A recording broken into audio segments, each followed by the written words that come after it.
Alright, so we're looking at 6.1 part 2 homework. Let's look at number 2. You traveled back in time to invest $1 into Bitcoin in 2009. Bitcoin has increased roughly 217% per annum, which means per year. So you're supposed to write a model. Now, what you need to be doing is you need to be writing down every time you need it the actual formula.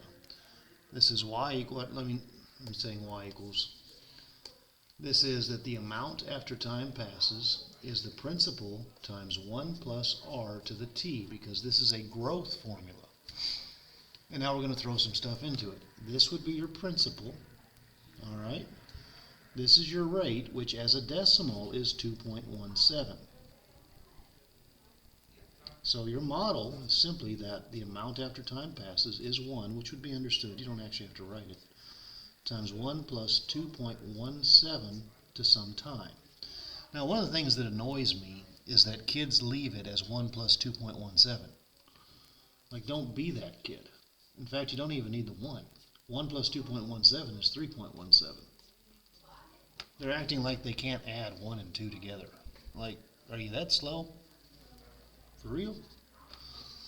All right, number 2, how much is your investment worth today? Which, it says 2025. Let's change it to 2026, because it's 2026, right? Even though it's just the beginning. So the time that has passed would be the difference between 2026 and 2009. You know, you do the math, you get 17 years.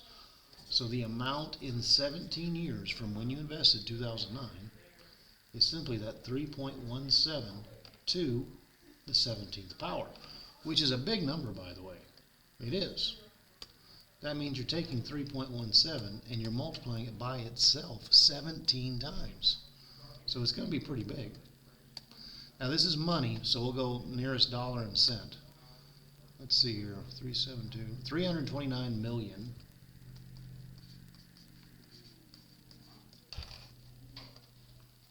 $615,000.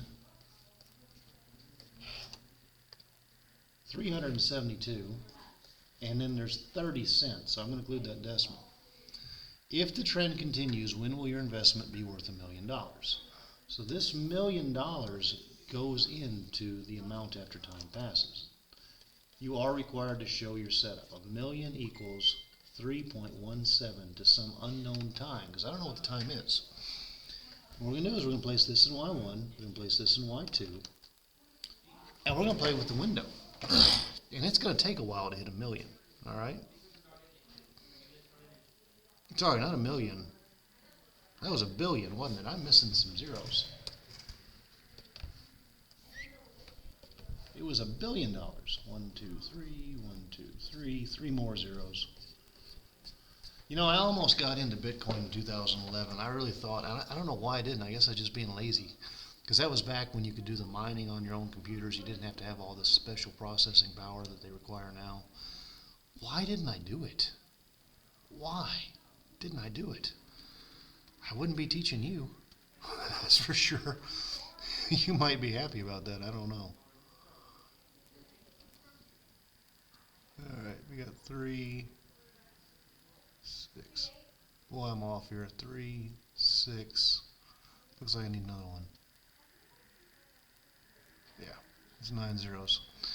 And then the other side is just the 3.17 to the t, which we don't have a t, so we just raise it to the x.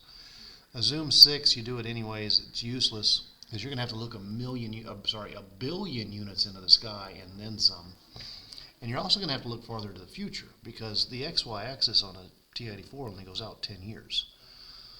So anyways, we're going to go to window. I'm going to set the x max to be, I don't know, 30. It'll probably hit it before 20, to be honest with you. And the Y max needs to be a little over $1 billion. I'm going to do a bunch of ones. Should have 10 ones when I'm done. 3, 6, I think that's 10 ones. And now I'm going to hit graph. Hopefully I have enough ones there. Yeah, I did, because I see the billion. And it's going to start off small, but it's growth, so it's about to just shoot up. And there it goes. There's an intersection. So after I've done my y1, y2, played with my window. By the way, you know, the things that I did is I set my x max to be 30, and I set my y max to be 10 ones, which is 1,111,111,111. That way I can see it. Now the next thing I'll do is I'll hit second, trace, intersect. The intersect feature is like your literally best friend. It is. You might have a love-hate relationship with calculators, I don't know. But I didn't have to do any math. I just had to set the problem up. So it looks like it takes roughly 17.96 years. So time is about 17.96 years. And it says, when will your investment happen? So, you know, you take your 2009 and you add 17.96 years. What are you looking at there? It happens in 2026, doesn't it?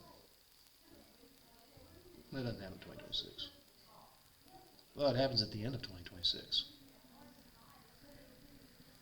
Yeah. So it happens in 2026 at the end. Because it's actually 2026.96. So sometime close to Christmas, you're worth $1 billion. Pretty nice, huh? I think so. All right, let's see here. 4 is a car payment. There's always, the next test you have always has a car payment.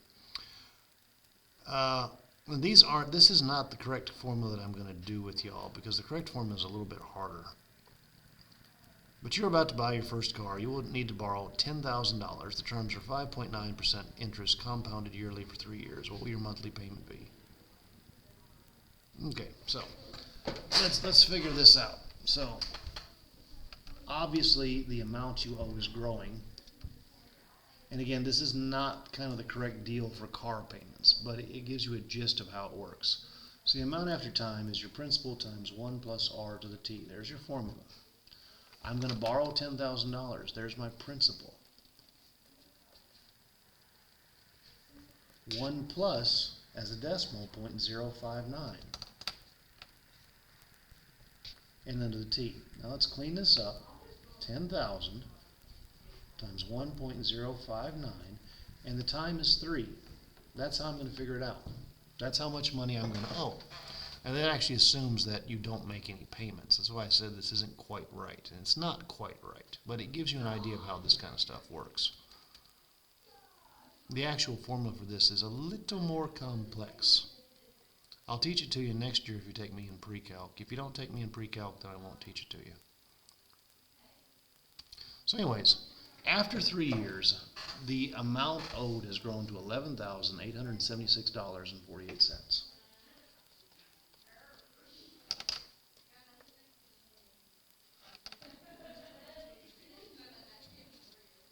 Now, I want to know the monthly payment, okay? So 3 years is 36 months.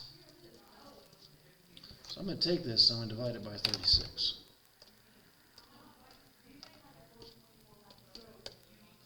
I'm going to get $329.90. And again, this is not the correct way to, this is not correct. I can't show you the correct formula. I can't. It's not in your state standards.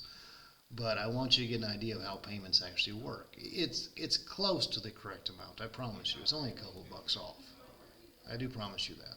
But it's not the actual formula we use. Off the top of my head, I can't write it out. I've done it several times, but I can't write it out off the top of my head. Alright, number 6. What is the monthly rate of interest required to turn $50 into $5,000 in 7 years? So, what you have here is you have a principal, and you have a goal, which is the amount after time passes. And of course, this is time. So, again, let's write down our formula. It is increasing, so it's a principal times 1 plus that rate of growth to the t. The goal is to get to 5,000. The principal is 50. 1 plus r, which is not known, to the 7th power. And we're just going to do easy things here, like we're going to divide by 50, because we can. 5,000 over 50, zeros cancel. 500 over 5 is 100, so 100 equals 1 plus r to the 7th power. Now, this is not a hard problem to do by hand, and we're going to do it by hand. You could y1 it and y2 it. You could. I'm not saying you couldn't, because you can. But we need to be talking about how to do things by hand. The opposite of the 7th power is the 7th root, right? We're going to take the 7th root of both sides. Now, that's going to cause annihilation on the right-hand side. So the 7th root of 100 is equal to 1 plus r. And to isolate r, all I got to do is subtract 1. So r is the 7th root of 100 minus 1. Now, in a TI-84, you don't have a 7th root button. You're going to take 100 and raise it to the 1/7th power. Because that's how that works. But sadly, I just graded a quiz today, and in first period, only like 4 people knew what x to the 1/2 was. It's pretty bad. You guys are, as a whole, an apathetic group. I take away 1. I get 0.9307. So r is about 0.9307, which is 93.07%.